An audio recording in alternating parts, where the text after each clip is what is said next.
at the break.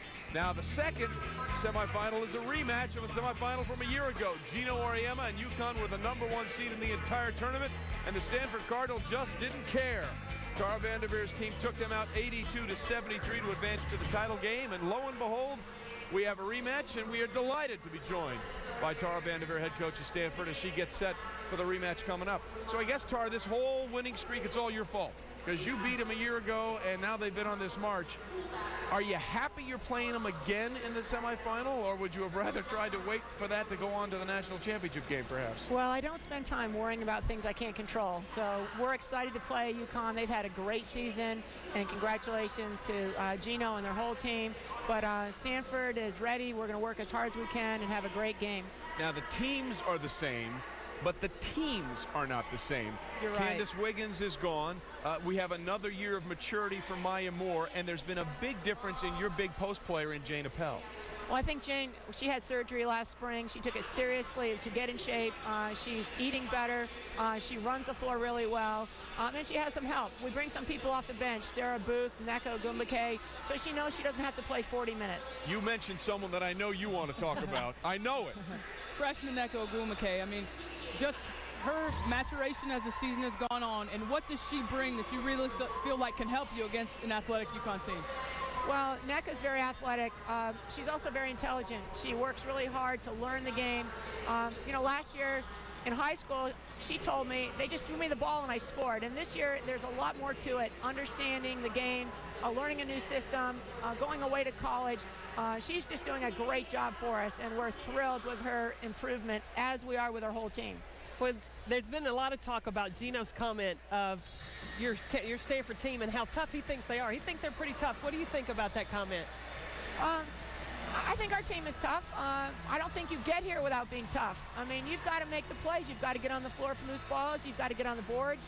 You're going to get hit. Things aren't going to get called. It's a little bit of football out there. Well, I can relate to that, and I'm glad you brought that up. All right, listen, you guys took them out a year ago when they were the #1 seed. They're the #1 seed again. You're playing them again.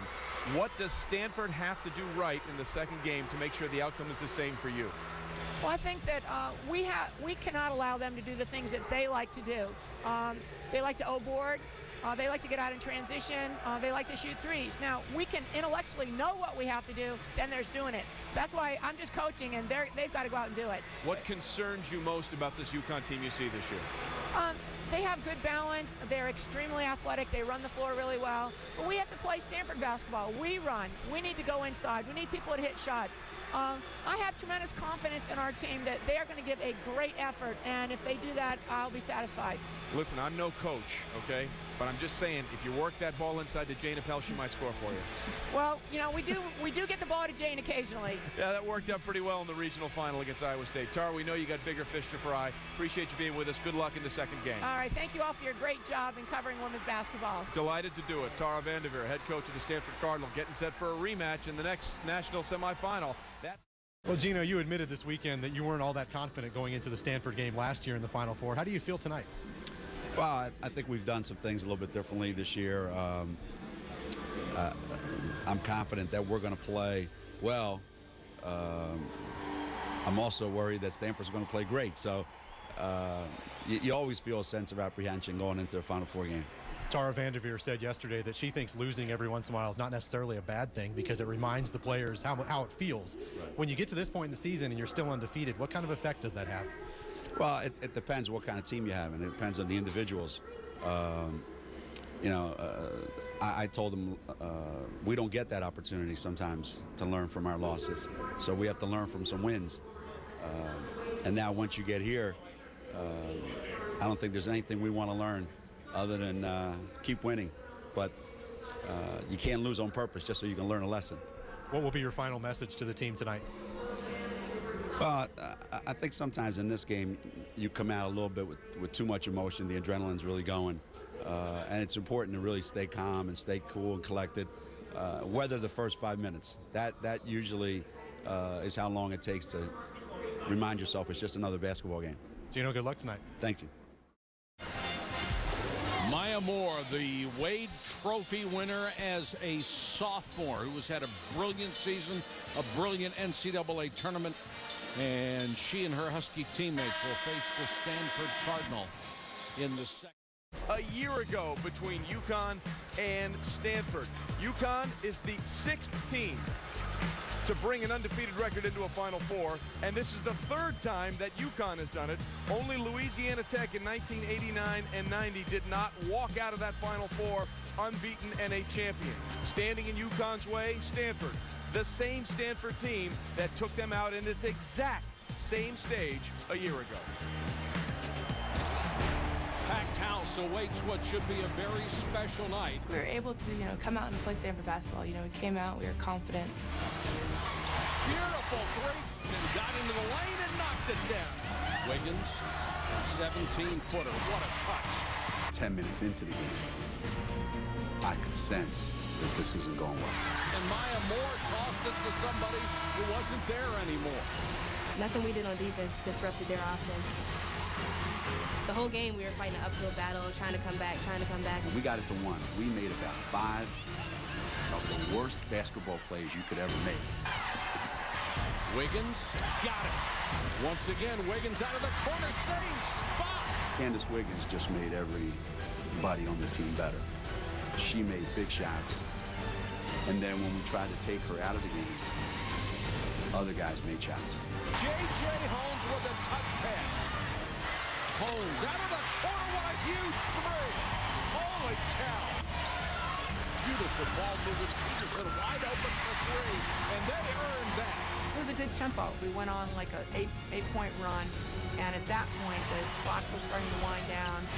The #1 team in the country is knocked out here in the semifinals. We just couldn't defend them. Their offense was just too good that day. That was then, and here's what happened. UConn shot under 40%. They were out-rebounded by 6 on the boards, and they could not get any sort of domination in the paint as Stanford was equal to the task. So the teams are the same that are coming in this time, Kara and Carolyn, but in many ways those teams are also different. Candace Wiggins is no longer there for Stanford. There's more experience now on UConn the second year around. Will the paint be the deciding factor in this contest? I think the matchup in the paint will be. And with Stanford, it starts with Jane Appel. She's the centerpiece of that Stanford Cardinal offense, the most complete offensive player from the center position in the country. She gets great early position. She skillfully can use both hands around the basket. She passes well out of double teams. What I like most about her is she doesn't allow the defense to dictate her temperament. She stays focused and stays energized. She's going to have to go against a great post player in Tina Charles. But first, they're going to get more out of Nneka Ogwumike. Well, Nneka Ogwumike is big. She's a freshman for Stanford. That gives them a nice 1-2 punch. Well, that's going to be a tough post combination with the 2 for Stanford and then having Tina Charles play the way that she has this whole tournament. She's been the dominating force. After the Stanford loss last year, Gino challenged Tina, and she's done so, wanting the ball, attacking the glass, and able to finish. And then the combination with her and Maya Moore, wow, that's a 1-2 punch. And then you see here everything Renee Montgomery can do, Carolyn.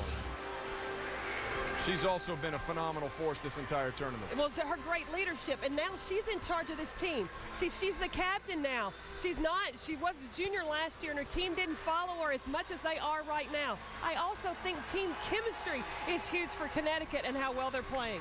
Well, I tell you what, when you watch Renee get the ball, it's like she has jets on those sneakers. She is going to the hole as quickly and as fastly as she can, and most often when she gets there, good things happen.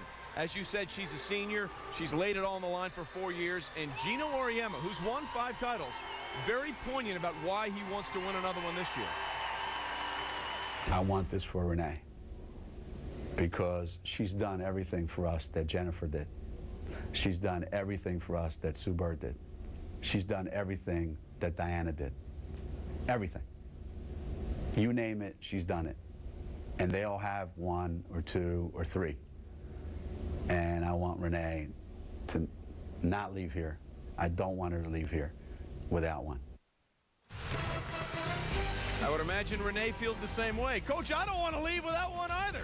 We'll find out if Renee and company get the chance to do that in the second national semifinal. Renee Montgomery and UConn putting their 37-0 record on the line in a rematch against the Stanford Cardinal. Of course, for the last 2 years, it was Tennessee. That was at the summit of everything involved in college basketball. Pat will be here and join us and talk about the season and what to expect when we come back.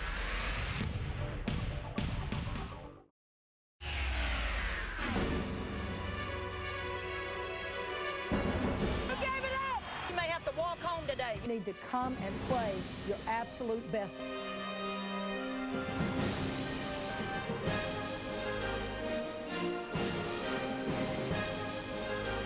The court will be called the Summit.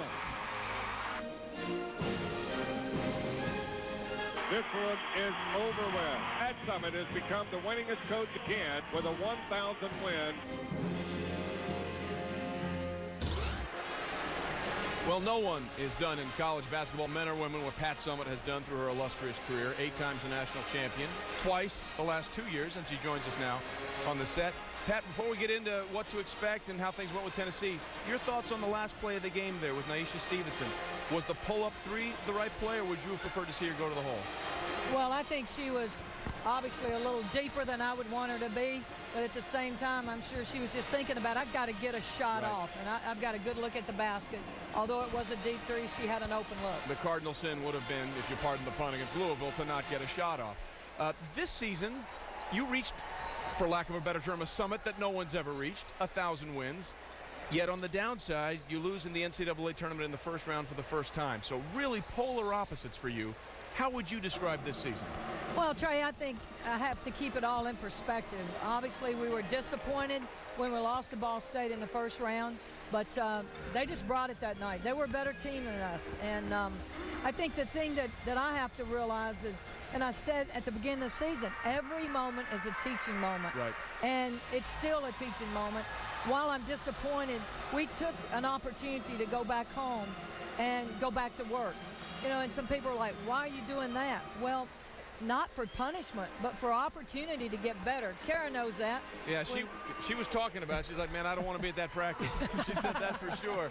How many more practices are you going to have with this team now that the season's over to get a very talented but inexperienced team ready for another season? Well, we'll have an opportunity. I'm actually, I'm going home and watch the national championship game with our team. Are you not going to hang out with us? Well, no, I'm going to go. I'm going to go cook for the team. All right. I guess I'm okay with that. All right. Coach, in our second game, Jane Appel, a dominant inside presence, and you faced the Stanford team earlier this year. What did you try to do in your game against them? And the way she's playing in this tournament, what would you try to do to slow her down? Well, we tried to limit touches, and I think taking away the high-low game, Stanford is as good as any team, maybe the best, at working the high-low game and being effective. And Jane Appel, obviously, she's feeling really good about her game right now, but you're facing a Connecticut team that is so explosive in the open court. And I think controlling tempo is going to be really, really important. Well, you brought up Connecticut, and they kind of showed against Stanford last year. If you press them, if you press Stanford, you can kind of get them out of the flow. Do you think that's something Connecticut should do more of tonight? Well, I'm not going to coach Gino's team by any means, but I will say this. I think that if they extend their defense, they can have some success. And I think that would, if I'm Tara Vanderveer, the one thing that I'm concerned about is ball security and being able to get in to the half-court game and execute. Okay, they both said they thought the post position was going to be the big key to this game. Do you think it's more on the outside and the shooting and the ball security? Is that where you lead? No, I think well, for UConn, you've got a little more balance there as far as Montgomery's pushing the ball so hard and playing so well. And obviously on the inside, we know Tina Charles has to come to play. I think Gino's reminded her of that several times. And then you got Maya Moore. Right. So there's a lot of explosive weapons, whereas I think with Stanford, they have balance offense. Both teams shooting 51%. But with that balance on the offensive end, I think they have to go inside and maybe play inside out. What more do you expect out of Maya? She was a freshman a year ago, and she looked like she had some nerves on this big stage, and clearly she has not played like that through the regular season now. I agree, Trey, and I think she'll be a different player as a sophomore. I think she has the confidence. and you're talking about 3 All-Americans stepping on the floor tonight. They should have a lot of confidence, but Maya Moore has definitely grown in her game and just in her maturity as a player and her composure. We got a nice little rivalry going here with Stanford and UConn. Second straight year they meet in the national semifinals. Obviously, the rival between Tennessee and UConn has been the standard for all rivalries in women's college basketball. You guys aren't playing right now. Any chance we revitalize that? We'll play Stanford and we'll let UConn play Stanford. Don't think anything's going to change anytime soon. Okay, so for the time being, we'll just have to keep seeing if that'll work out, I guess. All right, Pat, we appreciate the time, and thank you for being with us. I know you want to watch with your team, but we appreciate your insights. Yeah, thank you. Thanks, Great Pat. to be with you. The great Pat Summitt, ladies and gentlemen, here with us. We are just a few moments away from the second national semifinal, and don't forget, Monday night, the men's championship game comes your way from Detroit. Michigan State takes on North Carolina in what should be a home game for the Spartans, 9 o'clock on CBS. Maya Moore getting ready to do what she can. Of course, we showed you the sneaker night promo. Let's just say sometimes doing that wasn't as smooth as what she could do on the court. Wait, are we on yet? It's fine. Oh, this is bad. Oh, we fail again. Put your sneakers on. Sorry, I'm sorry. Oh, go. This is our strong point. Oh, Julia, on national television doing that.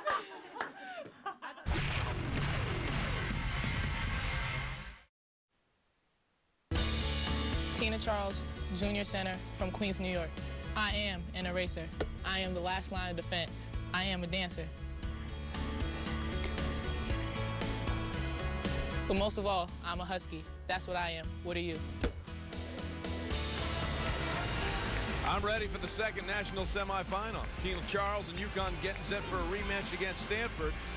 Gino Auriemma himself has said it. Maybe the key to UConn pulling off the unbeaten season is in the hands of Tina Charles. Tina's what you would call probably an enigma. Tina can be the best center in the country every time she steps on the floor. Or she could be someone who's content to be the third spoke in this kind of wheel that we have. When Tina Charles goes into a game and decides she wants to be the best player on the floor that night, that's when we're at our best.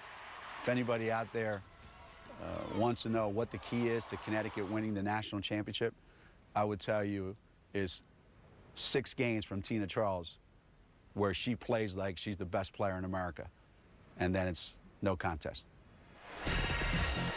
Well, he's gotten 4. He needs 2 more, and he's going to need Tina to do something against Jane Appel, coming off a 46-point, 16-rebound performance against Iowa State in the final of the Berkeley region that got them back for a second shot at UConn in the national semifinal. That's the second game.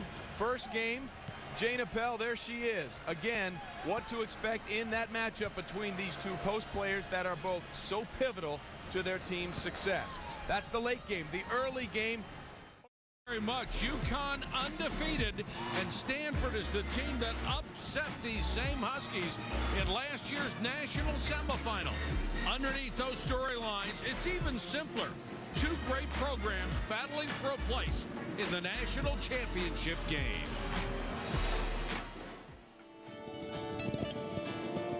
The math is simple. Divide by 2. 64 becomes 32. Then 16. Then 8. Once a broad chorus, distilled to 4 distinct voices. This is a rematch. Last year's West Coast darling. Here again with a dominant centerpiece, guided by the steady hand of a coaching legend. The other in search of a 6th title and a 3rd perfect season. Boasting the country's best player is a big advantage at a time like this. It's a complicated machine, and the right man pushes the buttons. In St. Louis, 2 stories intertwine.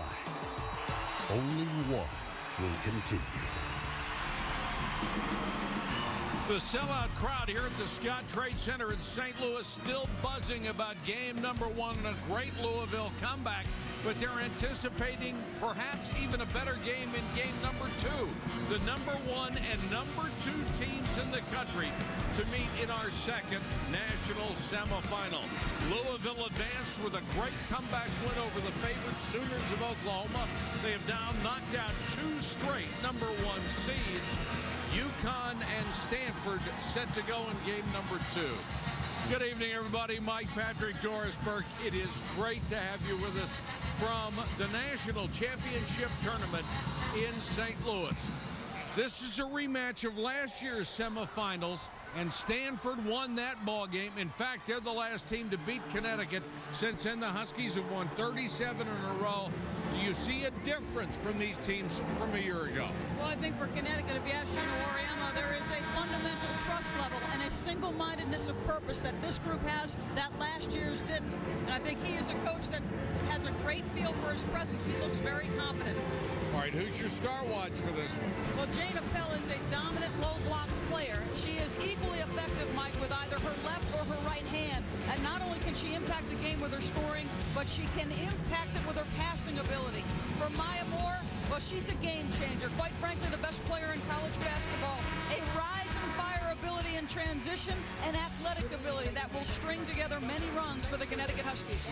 It has been a storied career for Gino Auriemma in his 24th season. He has already won 5 NCAA championship trophies for UConn and could become the 5th undefeated champion this year. Texas was the first. UConn in 95 went 35-0. Then there was that great Tennessee team in 97 and 98. UConn again matched the Tennessee record of 39-0 and 02. Perhaps the best college basketball team ever. And now tonight, 37-0. Let's meet Gino Auriemma's players. Renee Montgomery, West Virginia, and I love McDonald's. Tiffany Hayes, Lakeland, Florida, and I'm a lefty. Planner Green, St. Stephen, South Carolina, and I'm the DJ. Maya Moore, I'm from Georgia, and I can juggle. Tina Charles, I'm from New York, and I'm a Jamaican. Hey! Working the sidelines for us tonight, Holly Rowe and Rebecca Lobo. Let's check in first with Rebecca. Well, Mike, how important is Tina Charles to Connecticut's success? Coach Auriemma told Tina that if she outplays Jane Appel tonight, Connecticut will win easily. He has been preparing Tina for this moment for the past year. After UConn lost in the Final Four last year, Coach said, we have no postgame. Earlier this season, when UConn was up by 30 on North Carolina, Coach lit into Tina saying, in order for you to be great, you can't have games like this. You have not played well in an NCAA tournament. Then before this tournament started, Coach told Tina that if she plays like the best center in the country, UConn will win the championship. Coach has prepared her. Now it's up to Tina. Now we'll send it over to Holly Rowe. Well, that is a huge matchup, and Jane Appel has prepared herself this year much better than she did in last year's national championship game. She told us that she watched that game this week, and she couldn't believe how hard it was for her to get up and down the floor. She was tired, struggling for breath. After that game, she has transformed herself. She's lost more than 20 pounds, and she has undergone one of the more remarkable physical transformations we have seen. She's a different player, and she said after that Iowa State game where I scored 46 points, I felt like I could have played for another week. She'll have to do that against Tina Charles tonight. Now let's meet the Stanford Cardinal players. Jeanette Pullen, Brea, California, and I'm a shopaholic. Jillian Harmon, Lake Oswego, Oregon, and I can ride a unicycle. Kayla Peterson, Fountain Hills, Arizona, and I don't like milk with my cereal. Nimkadio Gomake, Cypress, Texas, and I can do a backflip. Jane Appel, Pleasant Hill, California. I paint my fingernails hot pink for the regionals and the Final Four. Their head coach is Tara Vanderveer, the 3-time National Coach of the Year and title holder twice in 1990 and 1992. A much anticipated meeting of these teams. Stanford shocked UConn in last year's national semifinal.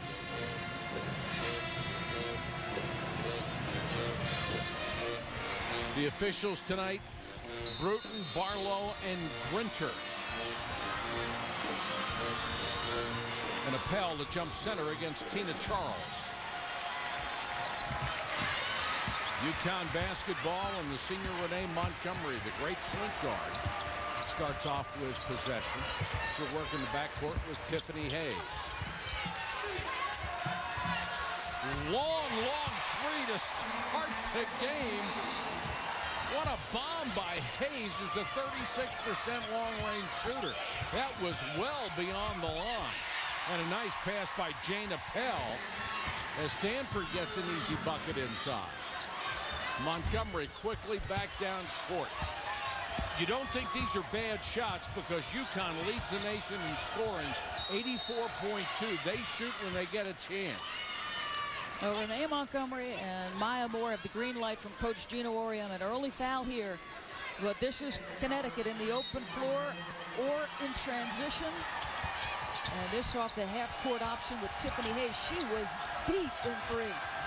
If you haven't seen Maya Moore play, wait till you see her on offense. She just glides. And that time, she forced a turnover.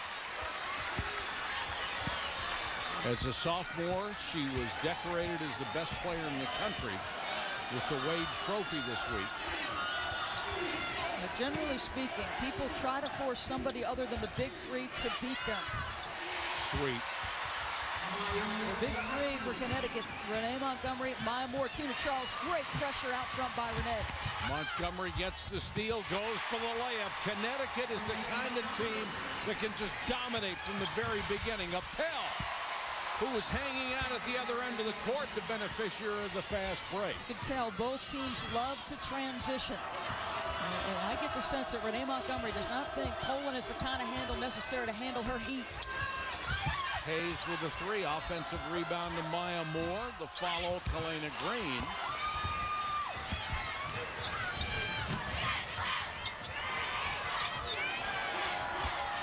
Poland will reset, gives it up to Kayla Peterson.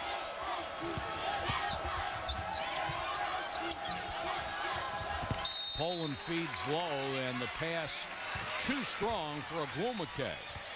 A lot of size from Stanford, but not a pure point guard. And Renee Montgomery sensing that they do not have the kind of handle necessary to absorb the kind of pressure she can apply.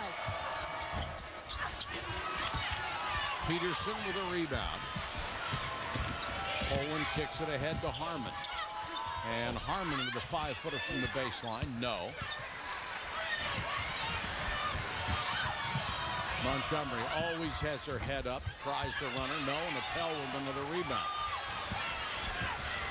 They're going to wear themselves out in the first 6 minutes. We haven't seen a ton of set offense, have we? Harmon way off on that shot. That may have been tipped by Kalena Green, but the ball will go out of bounds to UConn. We're about 2.5 in, and we're going to get our first half-court set for the most part. Not something in transitional secondary break.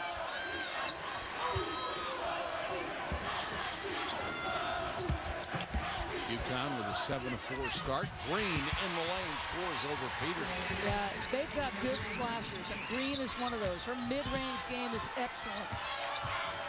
And really has a lot of scorers who can put points on the board. Green averages over 8.5 points a game.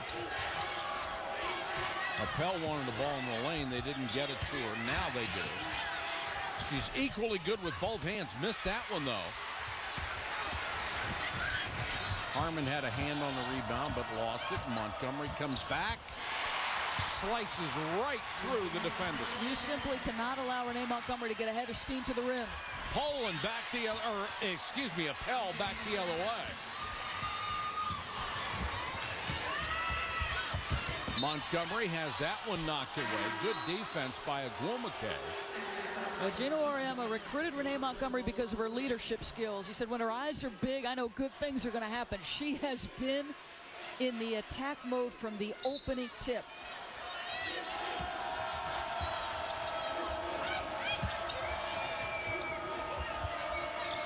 Charles at the high post.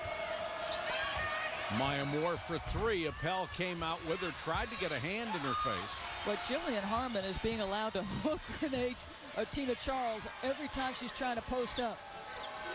She has got her arm draped around Tina Charles's body. Poland trying to penetrate, got the ball caught on her hip, had to kick it back outside.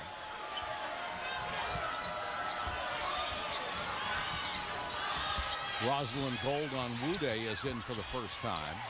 She's number 21 for Stanford in the dark uniform, and she has to shoot with a shot clock running down, and that is a violation. What a rapid start to this one. Number 1 UConn, number 2 Stanford. We have a 5-point game. The NCAA Women's Championship on ESPN is brought to you by Chevy, an American Revolution. UConn with a 5-point lead here in St. Louis. Early in the first half of our second semifinal, they lead Stanford, and UConn on the road to St. Louis, undefeated, 37-0. They beat Vermont, then they beat Florida. Finally encountered a close ball game as they were down by 8 points to Cal. Biggest deficit of the season, but they stormed back. And actually, when you look at the final scores of their games, nobody has been closer than 10 points. Not only undefeated, but totally dominant. Now, Renee Montgomery is the unquestioned leader of this basketball team. Every single teammate defers to her. When we sat down with the group of starters, it was as though they were waiting for her to answer the questions. Or if they answered one, they'd look to her after answering. UConn by 5 with the basketball. Moore. And out of bounds to Stanford. The transformation in Jane Appel is just unbelievable. Extraordinary, Mike. It doesn't look anything like the player we saw a year ago. You're going to Final Four. There were moments where she was gassed getting up and down the floor. She's in extraordinary shape. Poland and Harmon working outside. Harmon into about 17 feet. Tried to hit Appel, but that's the 4th turnover. You can see UConn is aggressively defending her. She's having to work hard for position, and then they're coming with backside help when necessary. Charles double teamed. Appel gets the steal. Credit to Peterson for forcing that turnover. Now Stanford's advantages in their size, in their balance scoring. Appel coming off a 46-point performance in the NCAA regionals. Gold on Wude travel. Took that extra step. Look at the physical difference in Jane Appel. Just committed herself to losing weight and getting in the kind of condition necessary to get in that up-tempo game. And Stanford flat wants to run. There's no question about that. She also had off-season shoulder surgery and couldn't play basketball for several months.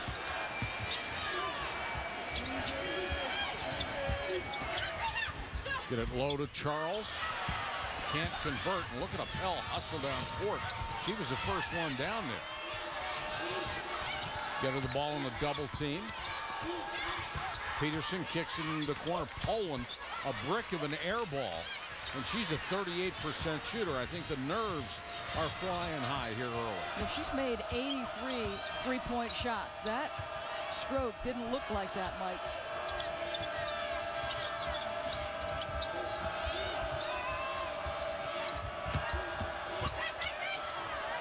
Green lost her footing and traveled. Kalena Green, the junior from St. Stephen, South Carolina, one of the tri-captains this year. Yeah, Coach Oriama told us this morning that he thought that Tiffany Hayes and Kalena Green had to have solid games for his team to win.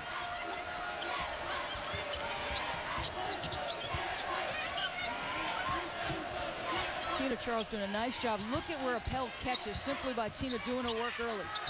Wheels into the lane, got the basket. and draws the foul. This is what Jane Appel does. She does an excellent job using the dribble to get herself into her shooting motion. Now Tina's just trying to keep body on, make her catch it off her sweet spot. But this is just good use of the dribble, 3 power dribbles, and because she can go left or right, she is a very tough check. Appel already has 6. Struggled at the free throw line at times. Offensive rebound. Follow won't go. There was a point-blank opportunity for Ogwumike. And Connecticut takes advantage in the person of Renee Montgomery at the other end.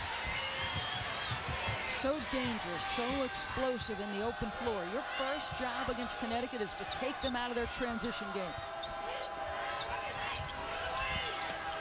Appel working her way through a double team and a triple team, and the jumper for Peterson.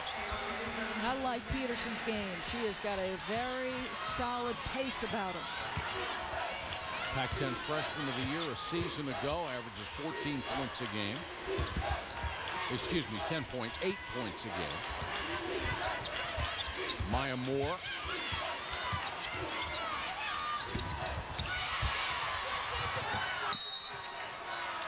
And that is out of bounds to UConn. Lauren Gibson comes in for the first time, number 30. She replaces Helena Green. Yeah, with Dixon at the point guard, Mike, that slides Renee Montgomery to the 2-guard position. And remember, Montgomery slid to the 2 last year when Soignier started at the 1. 6 on the shot clock. Appel gets the easy rebound, the outlet to Poland. Now, Poland's got a lot of size on Dixon, but look for Dixon to dig in and use her low center of gravity to bother Stanford. Lindy LaRock, number 15, in for Stanford for the first time. Poland trying to get by Montgomery. Tina Charles, good defense, reaches out and batted the ball away. And a silly foul in the backcourt on LaRock. He was being overly aggressive and commits the reach-in foul. Now, Kayla Peterson is a 6'4" sophomore who could play the 3 or the 4. At the 4, she's dangerous because she can spread you with her ability to shoot the basketball.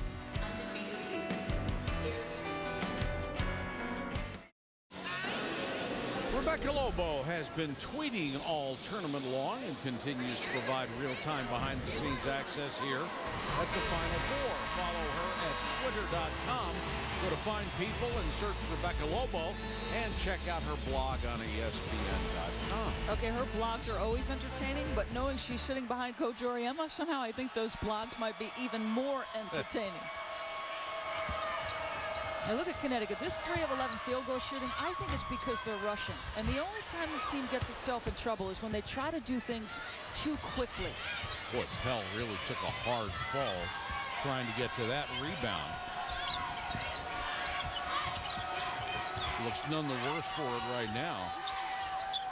She wants the ball down low and gets it against the double team. What a move.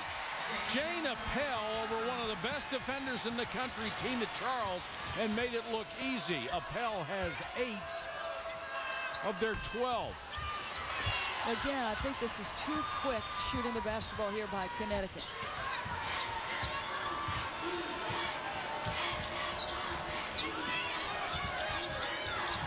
Again, Appel. Boy, it's pretty obvious. Once she gets it down there, you're not going to stop her. She's just too good offensively. Now, how about this? This young woman committed herself to being in better condition. She took a very hard fall on one end of the floor, loses her footing because she gets tangled, sprints down the other end. We've already seen her score with both her left and her right hand. When you're in shape, it is a lot easier to play at a pace and finish under duress, as she just did there. Mecca Ogwumike got her first foul. Kylie McLaren, number 41, is in for UConn. Hustling after that rebound, couldn't come up with it. And this is gold on Wude. Peterson. Appel at the high post. Gold on Wude, faking as if she was going to pass. Fight for the rebound, Connecticut ball.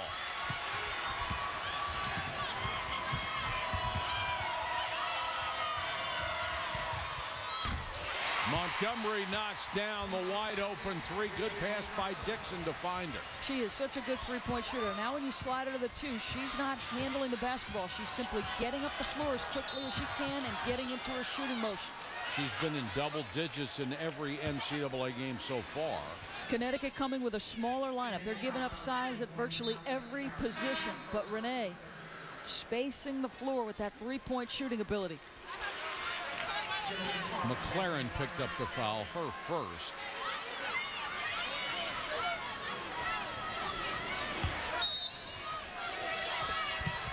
Woo, she just tossed Kylie McLaren. She used that left arm to almost pull Kylie McLaren where she wanted her to go.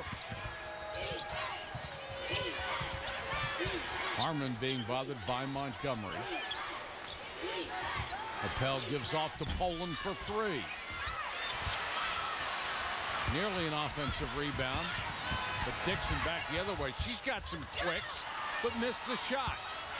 Got all the way in, maybe a little too fast and out of control. Poland, same thing the other way. Sometimes you're too fast. Montgomery, great crossover, draws the foul.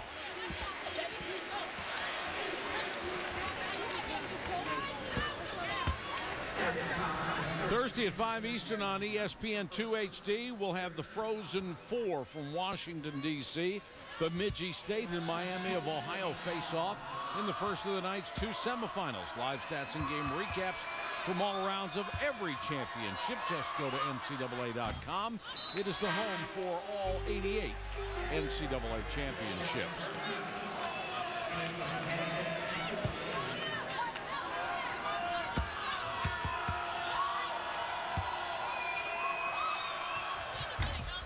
Montgomery knocks down that free throw, and it's 17-14 UConn. 10 points for Montgomery here in the first half. Peterson. And Stanford having no luck with its outside game right now. They are just so big across the board. You got Peterson above 6 feet. Appel above 6 feet. Harmon. Agumake, the only one on the floor right now without that kind of size is Murphy. Maya Moore. No bucket.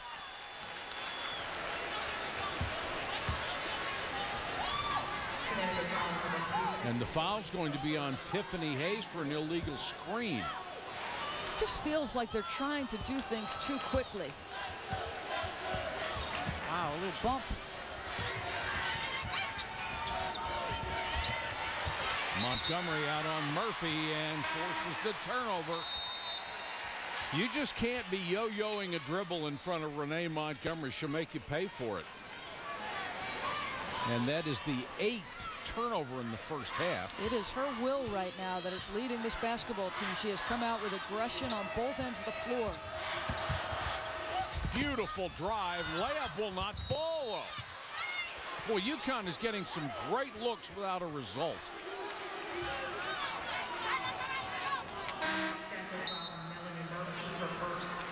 Foul on Murphy is her first. I'm not sure they have a good individual check for Renee Montgomery, because if she straight line drives at any defender, I simply don't think they can keep up with her. Well, not many people have been able to stop her or even slow her down during her great career. Nice feed to Charles for the easy bucket. And it's 19-14 Huskies.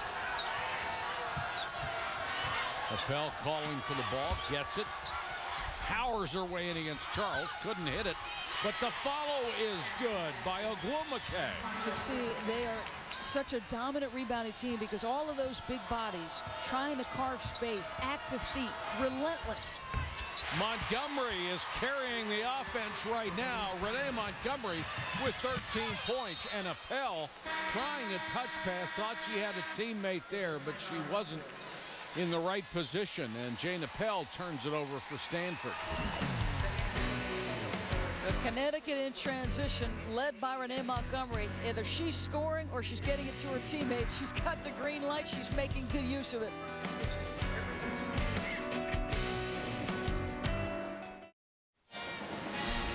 UConn with a 6-point lead with 7:50 to go first half of play, and let's go inside the play.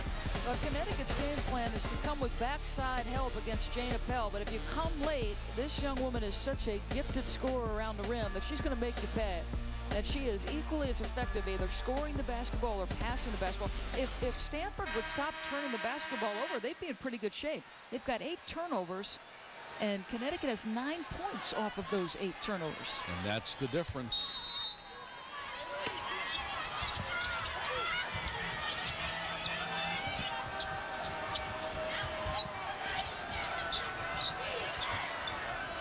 Poland and Peterson exchanging the ball outside. Now Appel, a little 2-man game, and she throws it away.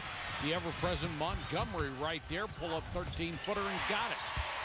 15 points for Renee Montgomery. That's 15 of the 24. Appel, 4 players converged on her, knocked out of bounds. They're going to change this call.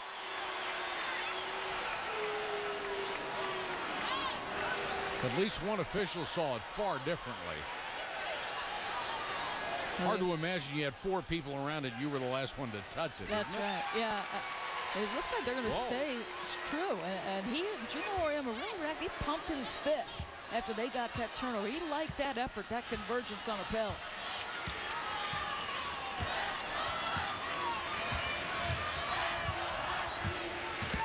Well, you're right. Nobody can match Montgomery's quickness at all, not even close. Maya Moore has yet to be an offensive factor. That's the tough thing about UConn. They have so many people who can do so many things. You shut down a superstar like Maya Moore, it may not matter. No, it's true. You've got 3 of the best players at their respective positions. Definitely the best point guard in the country in Renee. Definitely the best wing right here. Best player, in fact, as you see the State Farm winner. That's to the best player in women's college basketball. Tina Charles is arguably the best center. So you've got a lot of options, Mike. Yes, you do. Tuesday night at 8:30 on ESPN, the 2 teams left standing will play for the NCAA Women's Basketball Championship.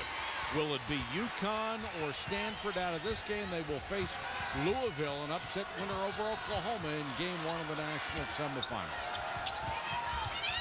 The lead has grown to 10. And Appel is held on the way in as she tried to split a double team. She didn't even have the ball.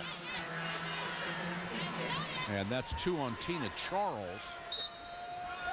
So she'll check Agumake, and they'll put Kylie McLaren on Jane Appel. Well, check it. They gave that one to McLaren and not Tina. Look at that. Oh, pretty. How efficient is she? Just such terrific feel around the rim. Jane Appel with a dozen. This is a scoring battle between Appel and Montgomery, and right now Montgomery is winning. But Appel's doing pretty well on her own. She wants it again against Charles. Trying to avoid the double team. Charles got the rebound. That's 4 boards for Tina Charles. For Tina, you're just trying to make those as tough as you possibly can. Maya Moore rattles home a 3. 29-18, the lead has grown to 11.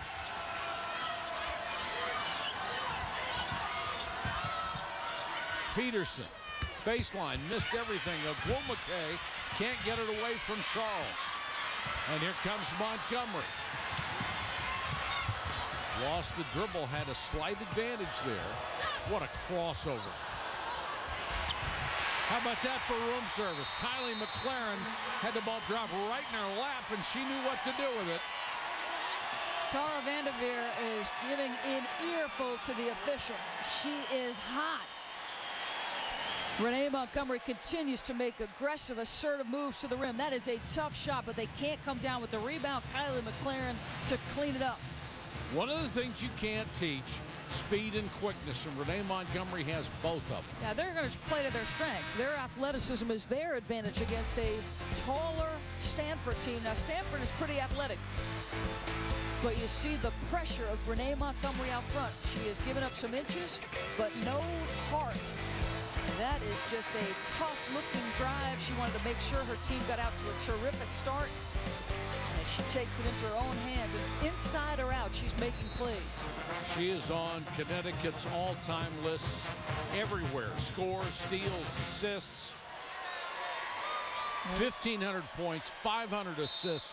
Only the third to do it. The other two, Diana Taurasi and Jen Rosado. Yeah, they call her nice list. That's a pretty good list. The heartbeat, the pulse. You want to know how Connecticut's doing.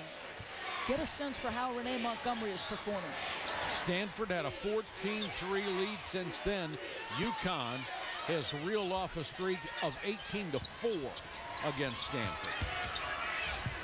Try to get it into a Pell, nearly stolen by Maya Moore. Dangerous pass there. Rosalind Gold on Woodey turned it over.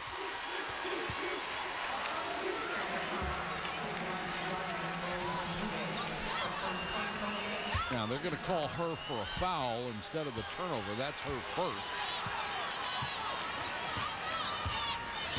Called for a push-off as she tried to drive. This is a danger zone for Stanford at 13 points. Look at Montgomery. Good job by Harmon. She got a piece of that shot and then runs out, and Harmon will get the layup. Good job by Harmon on both ends of the court. The challenge to get a piece of the shot and the sprint to the floor.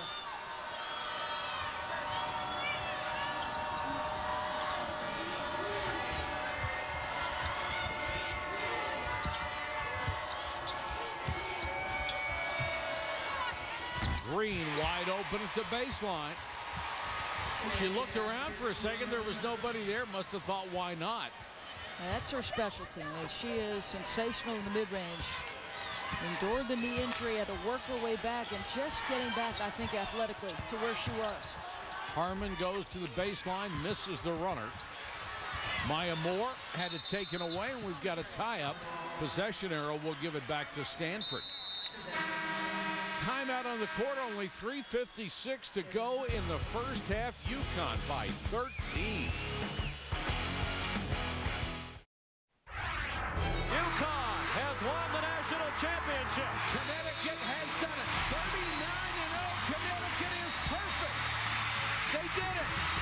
UConn wins 3 national championships in a row. This team doesn't believe in losing. They only see one thing, and that's the national championship. UConn 37-0, the nation's longest winning streak as they come into the Final Four. They had been 37-0 in 2002, matching that great Tennessee team in '98, which was 37-0. UConn in '95, all of those teams won a national title. La Tech lost it in the Final Four after coming in at 32-0, and Texas won the national title as an unbeaten.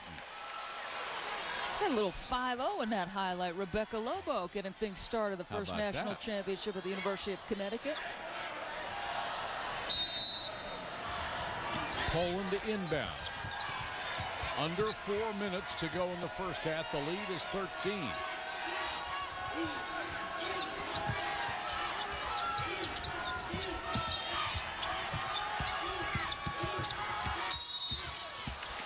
And this will be a foul on Kalena Green. And let's see what we have from Holly Rowe. Holly. Well, during that last timeout, Tara Vanderveer told her team that they've got to spread the floor. They've got to do a better job putting the ball on the floor and getting to the rim. And then she looked at her big center, Jane Appel, and said, Jane, are you all right? Jane said yes, and she said, all right, we're going to get you on the move, get you some buckets. Well, they could sure use them, Holly. Screen, they were trying to set up a 3 again. Now Appel will go in against the triple team, and she's fouled. Rebecca, what do you have? Coach Auriemma has a way of getting his message across without talking directly to a certain player. In that last huddle, he said to Renee, you're going to have to do it all by yourself. He knows her teammates care about Renee. They want to win it for her. Look for Maya Montgomery and some of the other players to start stepping up for their point guard. Didn't single anybody out except all of them. Yes, exactly. You know, it's interesting that Renee Montgomery is the first active player to have her number put up into the Husky of Honor. You know, Chris Daly, Gino Oriema, that staff thinks the world of Renee Montgomery. That gesture speaks volumes. They want to see this kid go out with a national championship. Maya Moore penetrated and set up the jumper from Kalena Green. She has 6, and it's 35-20. UConn starting to get some separation. This is a game where Connecticut's defensive pressure is really exposing the lack of a true point guard by Stanford. Boy, Pell is just working herself to death, trying to get open inside and fighting through 2 or 3 people at a time. That was Peterson's baseline jumper. Coach Oriema wanted to charge. I liked the no call. I really did. I thought it was a sell on the defensive end. Peterson just stuck the jump shot. Great job by Appel to get back and knock it away. But Charles saved it. Montgomery again. She's been on fire. Missed that one, though. Kick out to Poland. Got it. Switch to the left hand. The runner down the lane. Her first basket. She averages nearly 11 points a game. They need her to score. Yeah, she is a point guard by necessity. This one is loose and out of bounds to Stanford. Tara Vanderveer calls this her bucket of bolts team. And Golden Rudy is known for her defense. Just gets a hand on the basketball, creates a loose ball. Both give up their body. Renee touches it last possession. Stanford. Jillian Harmon to inbound. Peterson open at the baseline, trying to hit 2 in a row from right there, but can't. And Lauren Dixon will bring it up for UConn. No Renee Montgomery on the floor. She has been the best scorer thus far. Let's see, where do they go through their offense? Well, you've always got the player of the year, Maya Moore. How about that? That's not a bad option, is it? Or Tina Charles, or Kalena Green. Green lost it on the way in, but the bank shot by Charles. Boy, she's really hustling down court on defense to keep up with Appel. She has often been in Gino Oriema's doghouse, but that kind of effort she won't be. Appel powers it up. No, good defense again. Boy, Appel wanted a foul. Yeah, good challenge by Tina Charles. But listen, Appel is giving as good as she gets in there. I think there are times where she's using those arms and could be called for an offensive foul. Again, I like the fact that they're letting them play. Tiffany Hayes, the lefty. This is Maya Moore. Under a minute to go. Nice crossover. Free for the shot. Can't hit it. Stanford would love to cut this to single digits before the half. Appel, no. Rebound to Charles. Terrific defense by Tina Charles. Absolutely terrific job down the stretch of this half of just challenging shots without fouling. Jane Appel not getting a whole lot of help. It's her against the world right now. Yeah, and it's her against Tina Charles, who's trying to meet her up the lane, be as physical as the officials will allow her, and look at that left hand up in contest without fouling. Last 4 or 5 possessions, that's exactly what Tina Charles has done. Tomorrow, Major League Baseball opening day. The telecast built by the Home Depot begins at 1 Eastern on ESPN. The Mets against the Reds at 2. The Red Sox and the Rays, and at 4 Eastern on ESPN, the Yankees and the Orioles. Join us for what a wonderful time of the year. Basketball still going on and baseball is starting. Signs of optimism everywhere. Well, you've got your own tickets to the St. Louis Cardinals game tomorrow. It is a baseball town. You may not make it, pal. Yeah, if you like snow, come on out. They're predicting snow showers here and 35 degrees. Yikes. Look at There's this. Appel, Yeah. 5 out of 6. But they have doubled and triple teamed her, and when she's been isolated on Charles, Tina Charles done a nice job. 11 seconds, the difference between the game clock and shot clock. Montgomery is back in. 5 to shoot. Hayes.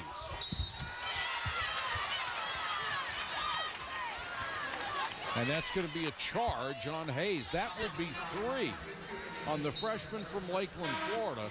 And Gino Oriema is going to get her out before she can get another one. Lauren Dixon will come in. And Appel will come back in for Stanford. Cara Vanderveer had her out. Doesn't want her picking up the second foul. So you got lots of three-point options that you have placed now around Appel for your last offensive possession. This is what they want to do. Space the floor with shooters around a dominant low post scorer. Poland trying to get away from that pressure. Now they get it into Appel with a couple of seconds left on the clock. Not a good play by LaRock with about 2.5 seconds to go on the shot clock. She passed the ball out to the perimeter, and that's not going to work. Jane Appel with a dozen. Renee Montgomery with 15. Well, Coach, at one point in this first half, you had the lead, but then they went on a big run. Where did it start to get away from you there? Well, I thought we were turning the ball over too many times, and you know, we're really missing some shots inside with Jane, and I think it's very physical. We have to finish. We're not rebounding as well as we can, but hopefully we can regroup and get things going for the second half. All right, thanks so much. Thank you. Rebecca, let's check in with you. Coach, what were the keys to going on that big run to get this 13-point lead? Well, I thought we did a much better job of rebounding the basketball. They were hurting us a little bit in the beginning, and we were able to get out and transition a little bit and get some clean looks at the basket. You know, and you got to be patient. I think when we're trying to play quickly, sometimes we play too fast. And I thought we were much more patient during that stretch. All right, Coach, thank you. Mike. All right, thanks, Rebecca. We're at halftime of the women's NCAA Final Four semifinals. The score of the Huskies 37, the Cardinal 24. Now we go to Trey Wingo, Kara Lawson, and Carolyn Peck.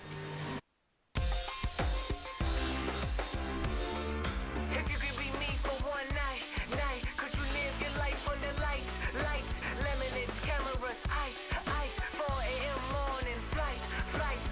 I don't think you can handle that, pal. I don't think you can handle this crowd. It's too late, can't regret it now. It's too late, can't regret it now. If the Stanford Cardinal is going to reach the championship game, they're going to need a heck of a second half comeback to overcome Connecticut's 13-point lead. Connecticut undefeated. Louisville did it, however, in the first game. They were down by 12 at the half and came back to beat a favorite team, a #1 seed in Oklahoma. McCautry had 18 points, and the Cardinals will make their first championship appearance. Will the Cardinal be able to do the same thing? Well, they've got to value the basketball, and I think you've got to give some credit to Connecticut's pressure defense. They are getting in their grill and challenging their ball handling abilities. It is 37-24. UConn by 13. Jane Appel got off to a great first half start, but then was shut down by the UConn defense in the last 10 minutes and 46 seconds of the half. She had one field goal, and Montgomery has just been on fire. Renee Montgomery now with 17 points in this game. From the outset of this season, Mike, she has played with as great a confidence level as I have ever seen her. There's a presence, a demeanor about her that now matches the ultra-competitive nature that she brings. Great step out by Maya Moore on defense, and Charles with another rebound.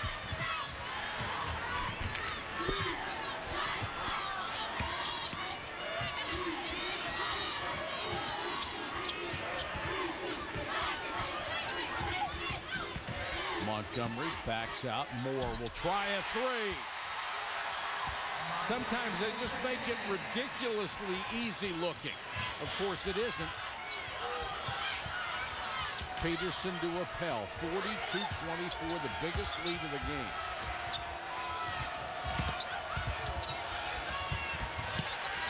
Nice pass along the baseline to get an open look, but no go.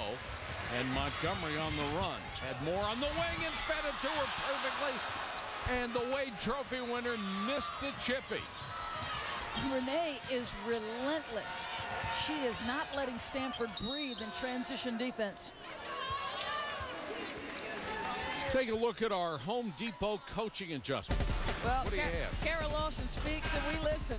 Do not let Renee Montgomery run wild. Well, guess what? Even when you've got 4 defenders who have an opportunity to guard Renee Montgomery, she finds a seam, splits the defense, the acrobatic shot. She sets the tone, whether it's on the bus, in the locker room, every single drill in practice. The one setting the tone is the one with the big eyes. Kalena Green committed the last foul, and Appel will go to the left hand, and Tina Charles again right in her face. Montgomery always with her head up, looking for somebody that's open for an easier shot. Charles.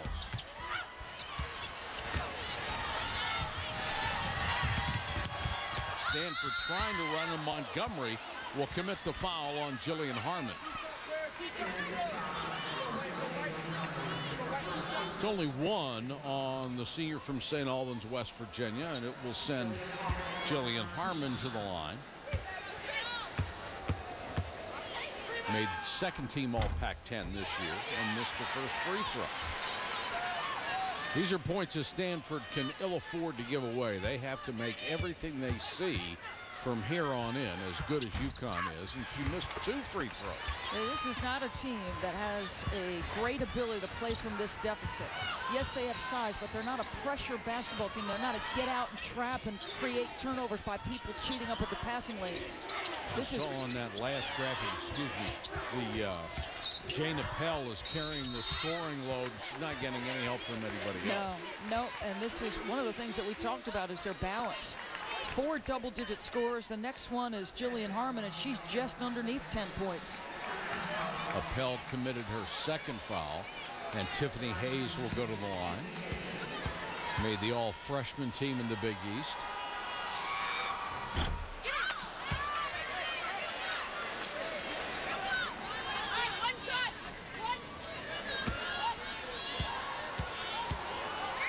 Well, if you're Louisville scouting this game, what's happened in the last few minutes of the first half and the start of this one ought to make you a little nervous.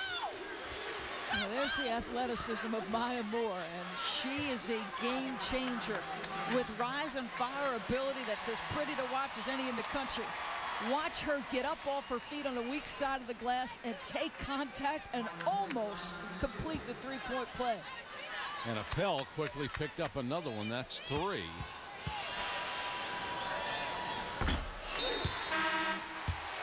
And Agwomake will come back into the ball game, and Jillian Harmon will sit down.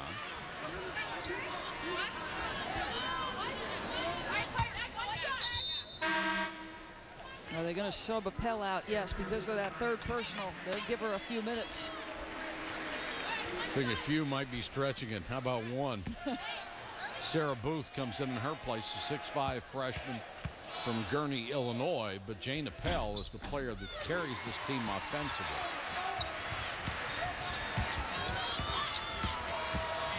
Poland against Montgomery's ever-present pressure. Booth tipped from behind by Montgomery, stolen by Hayes, and back to Montgomery. 19 points for Renee Montgomery, and the lead has grown to 22. UConn running away for win number 38. I'm Renee Montgomery, senior, St. Albans, West Virginia. I am a guard. I'm a captain. I'm the one, but most of all, I'm a Husky. That's what I am. What are you? I'm not that good, let's put it that way. Checking with Holly Rowe. Well, I'm with a young lady who won back-to-back national championships, Alexis Hornbuckle with Tennessee, and then she went on to win a WNBA World Championship this summer. And Alexis, you're here, you're best friends with Renee Montgomery. What are some words of wisdom you've passed along to her this season about what it takes to win a championship? I just told Renee, you know, the first thing is you have to go out there and do what you can control. Rebounding, scoring, and be a leader. And she does all those things, and she's ready for a championship. And, you know, I told her I wish her the best. And if you go out there and put everything on the line, give it everything you have, you'll come out on top. I think this game right now is a great example of how she's doing all those things. How do you see she's taken her game to another level this year? She's looking to score more, and she's very efficient, you know, inside and out. Her pull-up game is just great. She come down, she's pushing tempo, and she's just pulling up, and it's on point. If not, she's hitting the open man. So I like her court awareness and her offensive efficiency. Alexis, last question. What, if anything, have you told her about what kind of leader she has to be off the court? Off the court, you have to lead by example, too. You know, everybody thinks that it doesn't really transform from one to the other, but it does. It's a big step. If you're on with your teammates, picking them up, doing small things, team building type stuff, and she's a fun person to be around, so it's easy for her teammates to be around her. All right, well, thanks very much. A young lady who knows a little something about that. 3 championships in 2 years. Well, she does, and Holly, thanks very much. Jane Appel quickly back into the ball game. Maya Moore in and out on the jump shot. Well, those two, Hornbuckle and Montgomery, know each other from their home state of West Virginia. And Gino has talked about the comparison between those two players. He said if you were to identify who was a better player coming out of high school, most would have taken Alexis Hornbuckle. He said the reason I liked Renee Montgomery was the leadership qualities that she displayed. Not just her basketball abilities, Mike, her leadership abilities. Poland with a turnover, trying to get it to Appel, and another beautiful feed from Montgomery, who took that last step on the drive to get a better passing angle and got it to Tina Charles. Appel backs in, can't hit it. The rebound to Kalena Green. That's a great point. Yeah, how many times do you say if you had taken one more dribble, you would have had the perfect passing angle? It takes patience and poise to take that extra dribble to get you into that one spot further. Moore, nice pass to Charles. Appel, good defense, got a body in there that prevented her from getting the easy layup. Pulling back the other way to Peterson. They need these threes, and Peterson comes up short. 5'7" senior guard Renee Montgomery, another in a long line of terrific point guards. Is she on the verge of another national championship by one of those great point guards? Rosati has one. Bird has one. Montgomery looking to spur her team to her first one.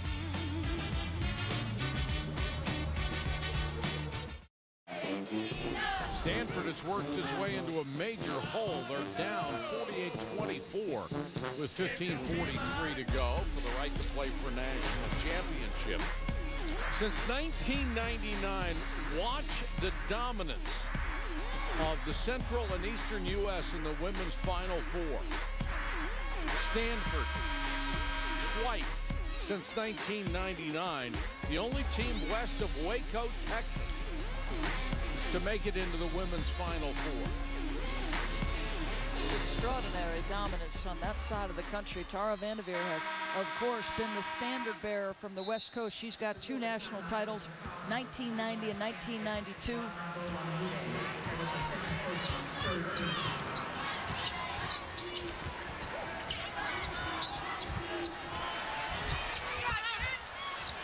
Appel with another rebound off the miss from Kylie McLaren. Stanford is going to have to play letter perfect from now on. Poland with a miss and out of bounds to UConn. I gotta be honest with you, Mike. I just don't think stylistically or personnel-wise they have what it takes to come back. I mean, that's the bottom line. They're not a pressure basketball team. They're not an extend and trap and turn you over. And really, outside of Poland, nobody has taken a ton of shots, although Peterson is capable of shooting from outside.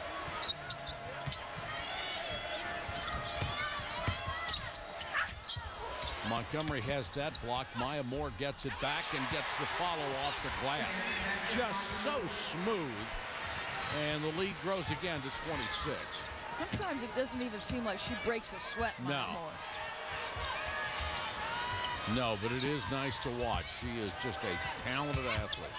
Ogwumike, nice move to get inside. Shot wouldn't fall for her, and Appel finally gets one to drop. She's had some tough shooter's luck tonight. No, she just broke that drought that you saw come across that screen. It had been a long time since Stanford had scored. And yeah, I think a lot of times because Connecticut always leads the country in so many offensive categories, you think that's what makes this program special. It's not. It is the things they do on the defensive end of the floor, Mike, that makes Connecticut national championship caliber every single year. Nice give and go between McLaren and Moore that draws a foul. And it was Ogwumike, her second.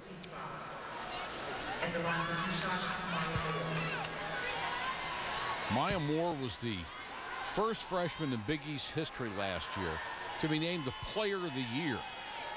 And you consider all the great talent that has come through UConn under Gino Auriemma. That's saying a mouthful. Breaks Carol Walters' single season scoring record. You can see the 10 Final Fours, last national title. Diana Taurasi keeps reminding him he hasn't won one since she left in 2004. Always loved that quote. The difference between us and them is that I've got Diana and you don't.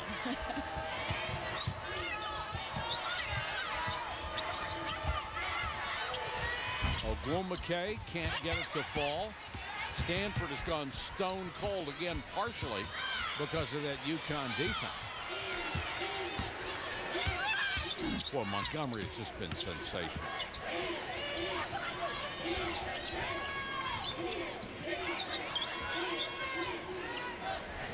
Tiffany Hayes, the lefty, buries the three. That's 2 threes from at least 2 or 3 feet behind the arc.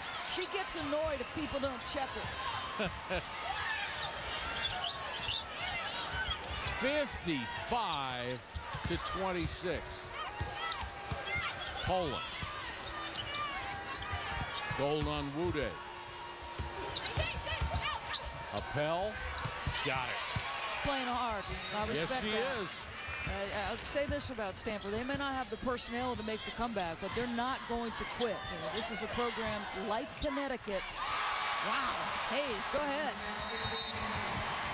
Tiffany Hayes lighting it up now. 2 in a row from downtown. This is a point about pride that I think she's making. Do not give up. There is a standard of play that we expect to be upheld here at Stanford, and I think she's making that point now. Watch how deep she is. You know, she's known as a slasher, so you give her a little bit of a cushion now. I'm not sure you'd check her out there anyway. This was from early in the game. Look at this. Oh. I want you to think about this. I want you to think about the margin of differential between Connecticut and ranked opponents, and what might have been for Coach Auriemma had Caroline Doty stayed healthy. Another shooter, another ball handler. Absolutely. She was a tremendous outside shot. And how about the one that got away that could have made them better? Yeah, Elena Deladon, who elected not to stay at the University of Connecticut. She enrolled, she signed her letter of intent, was at summer school, and elected not to come, and is now at the University of Delaware. And she's not even playing basketball. She's playing volleyball here. She was the player of the year in high school. And Rebecca has more on Tiffany Hayes. Rebecca?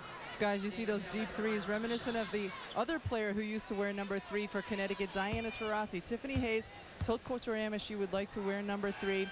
He called Diana overseas, asked her if he had permission to let Tiffany wear number 3, and Diana said, well, does she have game? When Coach Auriemma assured Diana that Tiffany does have game, he let her wear the jersey, but he told her, you better play well or I'm taking it back. Well, you're not going to put number 3 on a stiff, are you? Somebody who just fills out the bench. Taurasi'd come back and get her revenge. She might take the jersey off her if she couldn't play. Well, UConn well on its way to its 38th victory of the year and a spot in the national championship game against Louisville, a team that they have pounded twice already this year.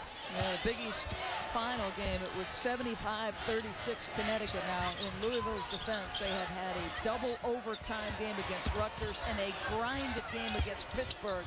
So I think fatigue played a part. I think the bottom line is always going to be against Connecticut and a team that's this good, is if they play their absolute best game, you're probably not going to come away with a victory. But if you play perfectly and they don't, you've got a shot. That's a great point. The margin for error for Connecticut changed when Doty got hurt. But again, 3 of the best players at their respective positions in the country. I think an outstanding and perhaps the best coach in the country in Gino Auriemma. He has just got a terrific feel, not only for X and O's, but for his personnel and for what strings to pull with which players at which time.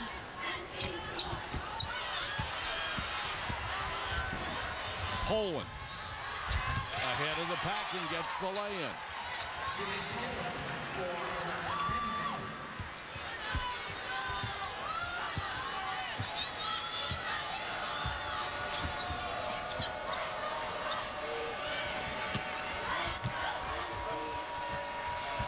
Very difficult if you're one of the Stanford Cardinals right now.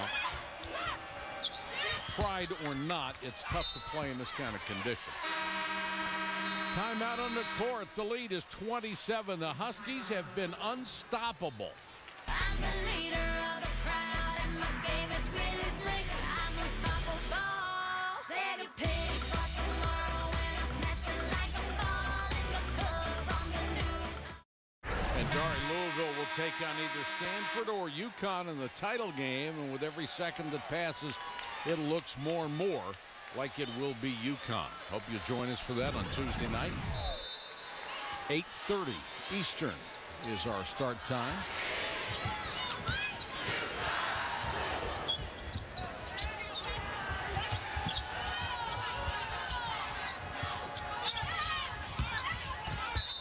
Gotta be a travel, yes. It is, as Ogwumike tried to power her way inside, and right now Jane Appel getting a breather, and Stanford will go with a smaller, quicker lineup.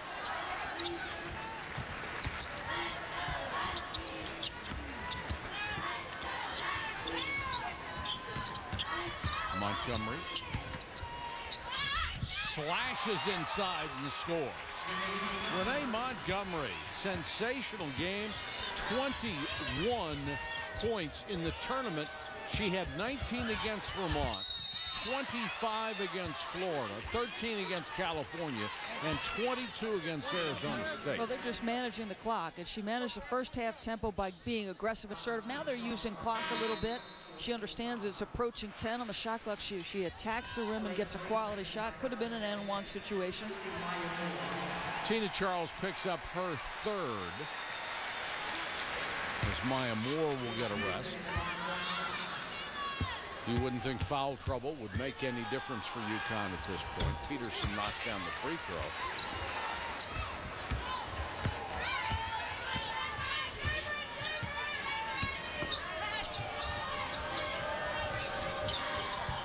Lauren Dixon,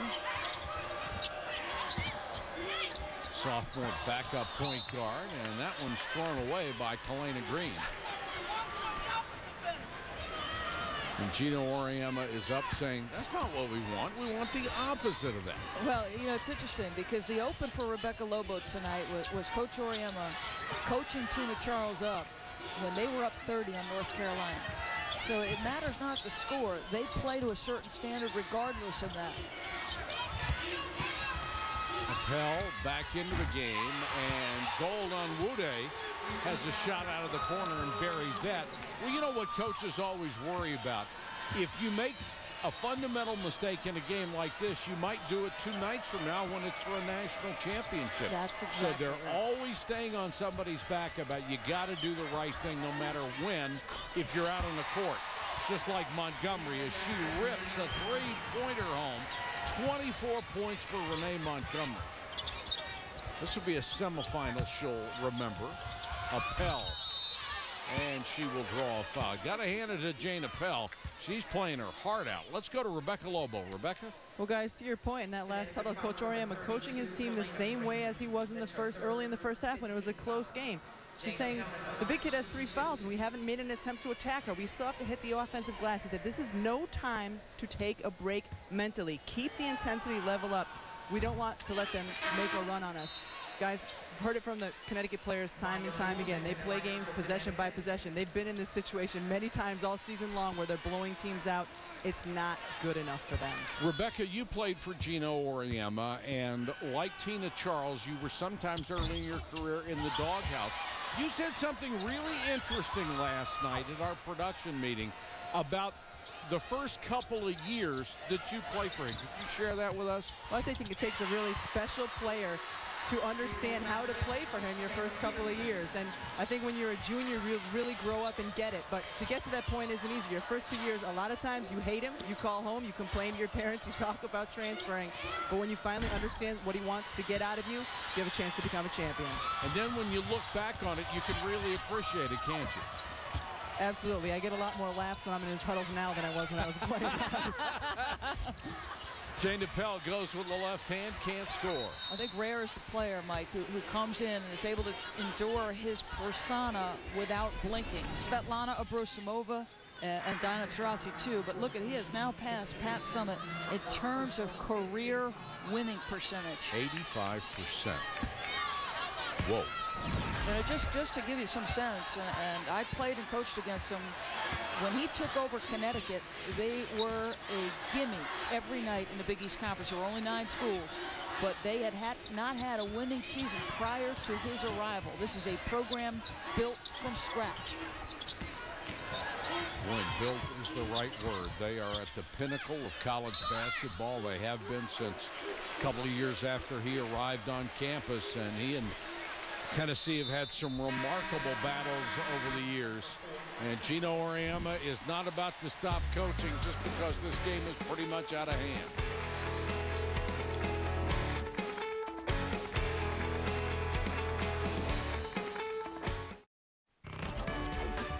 The NCAA Women's Championship on ESPN is brought to you by Pontiac, official performance machines of the NCAA.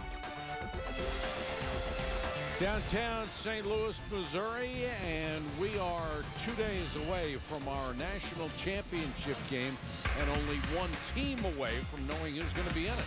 Well, Renee Montgomery's been the best point guard in the country the entire season, this time defensively early in the game, setting the pace by challenging their ball handling abilities. This is the array of shots she has in her arsenal. She can pull up on a dime in transition. You can actually play her at the 2 guard at the next level if you needed to. Solid passer on the move. Handles with either left or right. Can go in either direction off the dribble drive to score it or to find shots for teammates. Let's go to Rebecca Lobo. Rebecca? Well, Doris and Mike, 2 of the former point guards for Connecticut that have won national championships, Sue Bird and Jennifer Rosati, have both had high praise for Renee Montgomery all season long. Sue came back and practiced with the team earlier this year and said, I think Renee is so special because of her confidence. It is what sets her apart. Jen Rosati is here, and she said the same thing. Confidence is what sets Renee Montgomery apart. And as a point guard, you have to make your teammates believe in you, and no one does that better than Renee. Point guard is such an important spot on the court, and sometimes it gets lost if there's not a lot of points on the end of it. Gold on Wude. Nice drive. Could not get the shot to fall for her. Charles double teamed on the rebound. And the possession arrow will give it to UConn, or are they going to call a foul? And it's going to be on Sarah Booth, the 6'5" freshman.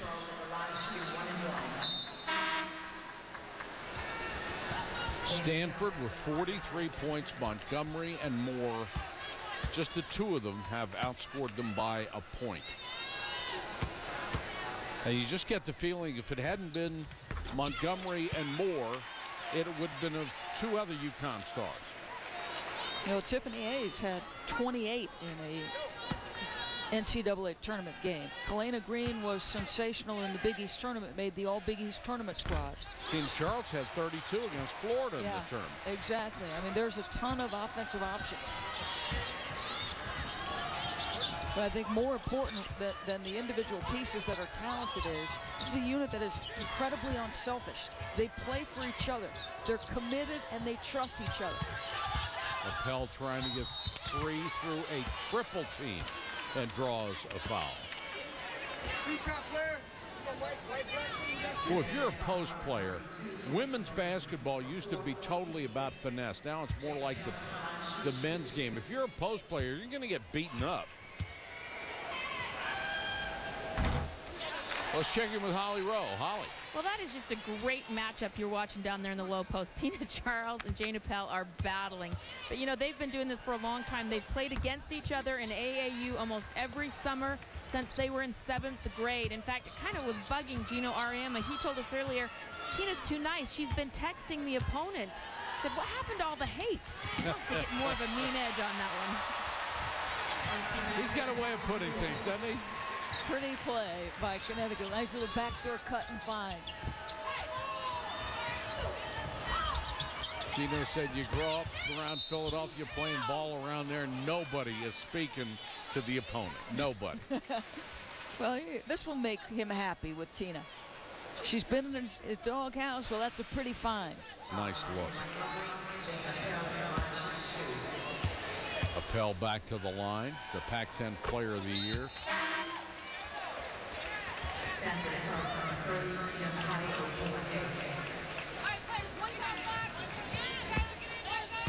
You got to go back again to the individual dedication to get better. She transformed her body from the season ago when she would be winded when you started the second half. When we had them in the semifinals, you know, in the second half, she just couldn't play. Yeah, correct. And it takes time, and it takes a commitment to both your eating habits and what you're doing for conditioning.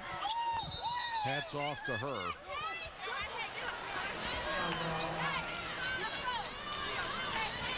And that's going to be an offensive foul. Now, this is a Stanford team that returns a ton of talent. They will be back. Appel, a junior, Peterson, a sophomore, Agumake, just a freshman, Poland, a sophomore, Harmon is the senior. Great pass by Appel. Agumake gets the easy layup, 71-49. 3 assists for Jane Appel tonight. She's not going to let them loose. No. She's not going to even make them. She's not going to let them make a run on Connecticut. No way. Montgomery with 26, only 4 short of her career high of 30. Hayes. And that's all UConn needs to do is spread the floor, and you see Gino Oriami up motioning. Spread it out, work the clock on every possession, and bodies are flying here as people are trying to fight their way through screens. We are 5 minutes and 43 seconds away for just the second time in history 2 men will coach in the national championship game. Last time it happened, Leon Barmore and Joe Champy. 1988. I was going to say, that's got to be a while.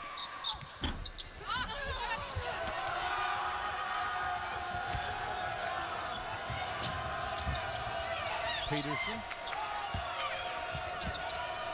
Agumake at the top of the circle.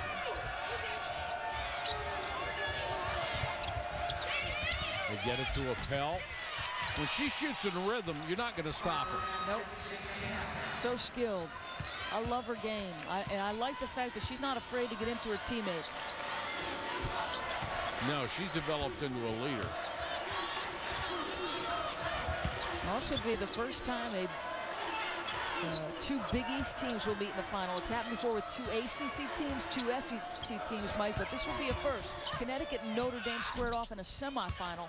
This would be the first Big East final. Montgomery finally missed a shot.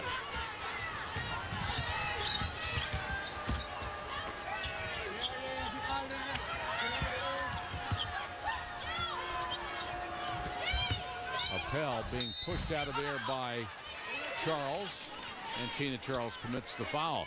Major League Baseball tomorrow, our opening day telecast built by the Home Depot at 1 Eastern on ESPN. The Mets and the Reds at 2 Eastern on ESPN2, the Red Sox and the Rays, and at 4 Eastern on ESPN, the Yankees and the Orioles.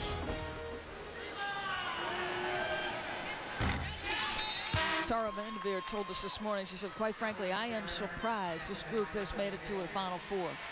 We are playing without a legitimate point guard. Our best guard is over in Spain. J.J. Holmes, of course, tore her ACL. Right. And is now studying abroad in Spain. But she'll be back. Yeah, and you know, they just have a lot of people playing out of position. But you got to respect and admire the effort that they had. Their last loss was January 18th. Good news for them for next year. They'll have a lot of firepower. Moore. Just such a great touch. Very quietly. She has 24 points tonight. Doesn't seem that way because she doesn't make spectacular moves. Everything is just so smooth and so rhythmic. Her rise and fire ability is unlike anything I've ever seen. I mean, she gets from the jump stop into her elevation and release faster than any woman I've seen. And that's, I mean, she can make that kind of move in transition from a dead sprint. I don't know any other woman who can do that.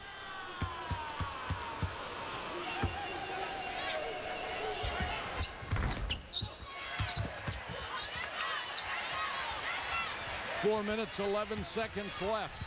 Connecticut trying to lock up the right to play for a national title against their Big East counterpart, Louisville Cardinal. Maya Moore in and out. Rebound to Ogwumike. Poland kicks it out, and Golan Wude hits a three. First time it's been under 20 in a long time, 75-56. And Gino is not happy. I think he wanted to see that margin stay way up there so it would be a little easier down the stretch.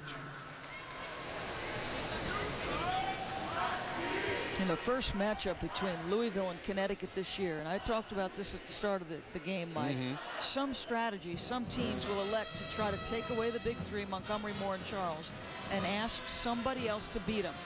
Well, in that matchup, the first one, I believe it was a big Monday game on ESPN, they allowed Caroline Doty to make shots. She goes 6 for 6 from behind the arc. Now, other teams have done that. Doty is no longer in the equation. So it's Kalena Green and Tiffany Hayes, both of whom have shown an ability to go ahead and make those shots. But still, that's not a bad strategy.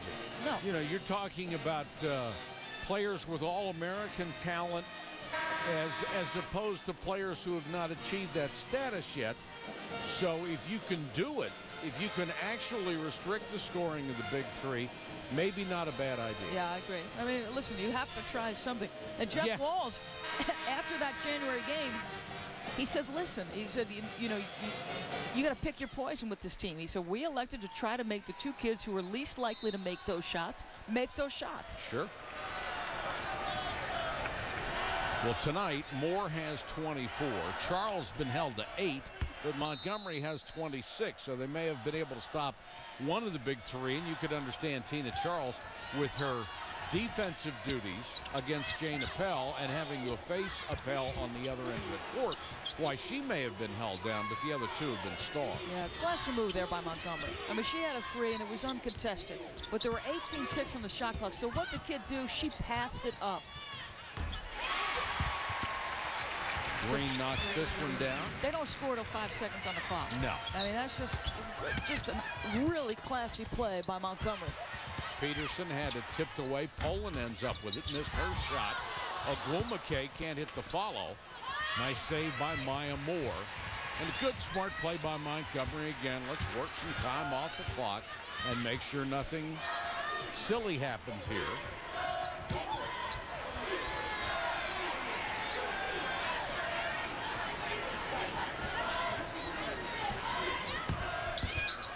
Green just playing keep away for a while, then drives the baseline. Follow shot won't go, but a foul as McLaren had a chance. Been the Renee Montgomery show tonight, and it's been worth the price of admission.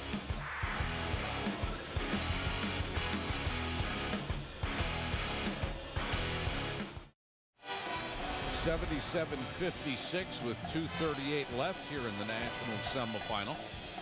UConn's Maya Moore was selected as the 2009 Wade Trophy winner yesterday, the Heisman of women's basketball, only the second sophomore to win the award, joining Tennessee's Candace Parker, who took it home in 2007.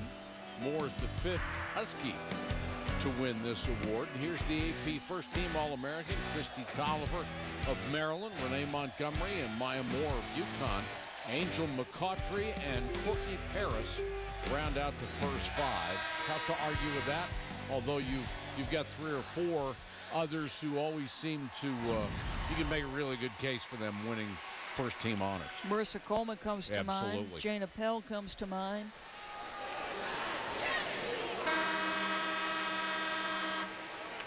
.238 left. UConn with a win tonight would be 38-0, and with a championship win on Tuesday would have a chance to match their best record ever and be the third undefeated UConn team to win a national title. The second of our two semifinal games Thursday night on ESPN2 HD. It will be Vermont and Boston University at 8:30 Eastern with the Frozen Four in Washington, D.C. Complete results from this event, as well as the women's NCAA championships and all 88 NCAA championships on NCAA.com.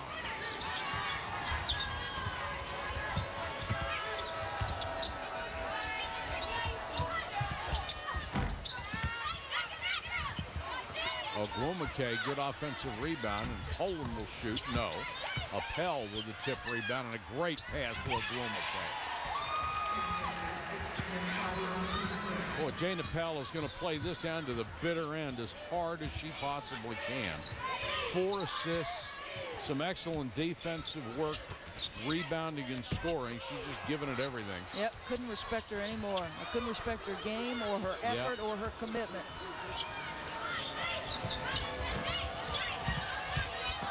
Appel backing in here with a runner across the lane.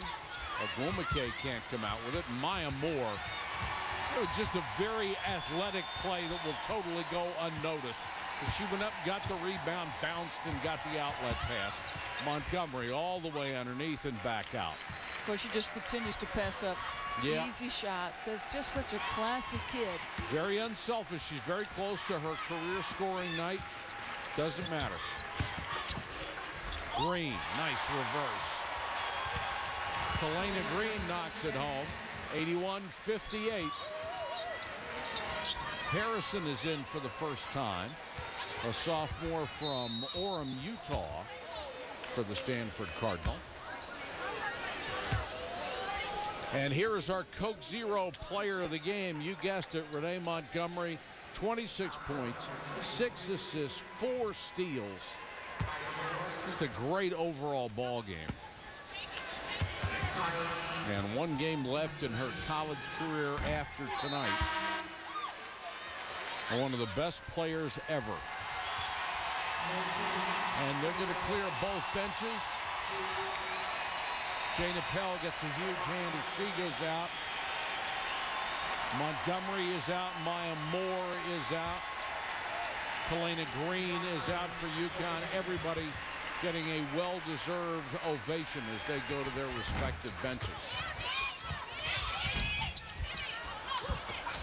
That one the rim's out. And Ogwumike, who has had a really good second half as an offensive performer, has 13 points, 9 of them here in the second 20 minutes.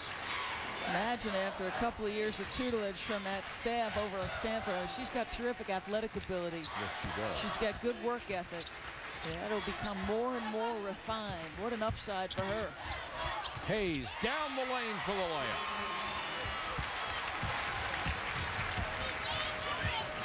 Melody Murphy will bring it up for Stanford, and the long jump shot by Lindy LaRock. And now both coaches will take another opportunity to get a couple of players into the game. Renee Montgomery is 40 minutes away. 1 more game to a national championship. Well, when you come to a program like this, being in a championship game and winning a championship game is what you believe you're destined to do. Yeah, I asked her in our meetings with her, do you ever feel like you're living in a fishbowl? She had no idea what I was talking about. She doesn't sense the pressure and the eyes on her. Dixon and Jackie Fernandez in backcourt. And there's a second and a half difference on the shot clock and a game clock. They're just going to let it run down. Shot clock violation, and Stanford will have it for the last 1.7 seconds. I always like that move, too. I find that very, very classy. He has a special feeling for that young girl, and they share a special moment. Nobody like a coach to understand how hard a player has worked over the course of their career. And UConn does it. They win by 20. And they dominated from the beginning over a game, but undermanned Stanford club. And Connecticut will advance to its 6th national title. Coach Auriemma is 5-0. He has never lost when the grand prize is on the line.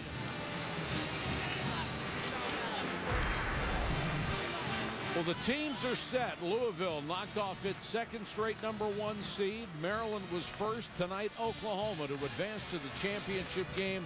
And Stanford fell to Connecticut. The UConn Huskies undefeated, 38-0. They'll go for number 39 on Tuesday night for a national championship.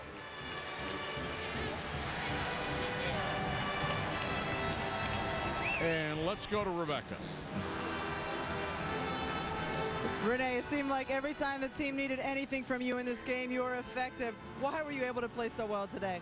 I don't know. I think just the anxiousness and everything built up, it just gave us a lot of energy and ready to go. What do you think about playing in your first national championship game on Tuesday? I'm not crying. I'm choking. But I don't know. Coach just told me he wanted me to be able to play in the last day possible. And it feels really good to, end your season on the last day, and hopefully we'll end it the right way. All right, Renee, congratulations. Coach, get over here. Coach, you're up almost 30 points near the end of the game. What were you saying to your team as you kept yelling at them through those last few TV timeouts? Well, yeah, I'm glad you reminded me. We were up 30, right? So why would we foul on every possession? It just looked like we were so aggressive in trying to go from, what, up 30 to up 50? I mean, just stopping the clock. And I just couldn't say it enough times. And we just kept sticking our hands in there. And it was frustrating. You've beaten Louisville handily twice already this season. What has impressed you about their run through the NCAA tournament? Well, first of all, they're not the same team, same Louisville team. Once you get into the NCAA tournament and you start winning games, your team changes. And the team that we played at the Civic Center and the team that we're going to play is completely different. I think Desiree's having a great tournament. She's just a real inspiration to them. I love watching her play, and all of them, they've stepped up. I don't expect a replay of any of the 2 games we had with them. All right, Coach, thank you. Congratulations. Mike. The final 83-64, UConn over Stanford next on ESPN at SportsCenter. This has been a presentation of ESPN, the worldwide leader in sports and your exclusive home for the NCAA Women's Championship. Join us for the Women's NCAA Championship game Tuesday at 7:30. Hope you enjoyed the ball game. Thanks for watching, everybody. Good night from St. Louis. Between UConn and Stanford, Tara Vanderveer and the Cardinals, the last team to beat UConn, and that was in the semifinals a year ago. This game was all about Renee Montgomery. She came out and was clearly, Kara, early on, the best player for either team on the floor. She was. If you want to disrupt UConn's offensive rhythm, it starts with this young lady, and Stanford had no player that could check her. They had no player. They had no players. They had nobody that could stop her from doing anything. She had 15 points in the first half. They were up by 13, and then they start the second half, Carolyn, on a little 21-4 run. Well, in transition, Renee Montgomery with Tiffany Hayes. Hey, she was following the senior. Everything works. Montgomery with a number 3. At one point, it was a 31-point lead. They end up winning 83-64. Gino not satisfied. We were up 30, right? So why would we foul on every possession? It just looked like we were so aggressive in trying to go from, what, up 30 to up 50? I mean, just stopping the clock. And I just couldn't say it enough times. And we just kept sticking our hands in there. And it was frustrating.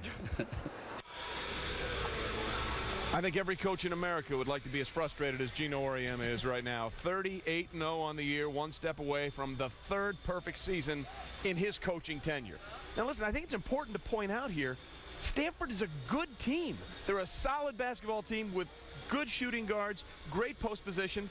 Kara, they got blown out of the water. This is a team that's been the 2nd best team in the tournament, and their offense was rendered inept. against the UConn perimeter defense. The only player that could do anything against UConn was Jane Appel. And I'm so impressed with the UConn defense. I know Renee Montgomery did a tremendous job, and they can score from a lot of different positions, but they lock you down, and you can get nothing on the offensive end. And I think that's what's going to carry this team to ultimately a championship. Well, I was impressed with Connecticut's defense.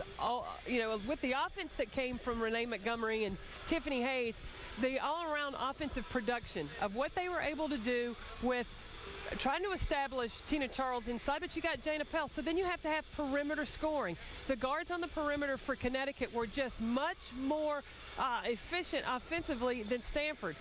Jane Appel can't carry it by herself, but I think next year the future's bright. Well, the future's bright for Stanford next year. Future could be really bright for UConn in about 2 days as they get set for a title bout with Louisville. By the way, Gino Auriemma never lost a championship game. It's coming up. You can see it right here on ESPN Tuesday night. We'll talk more about it a little later on in SportsCenter. It's UConn and Louisville, but now let's send it back to you.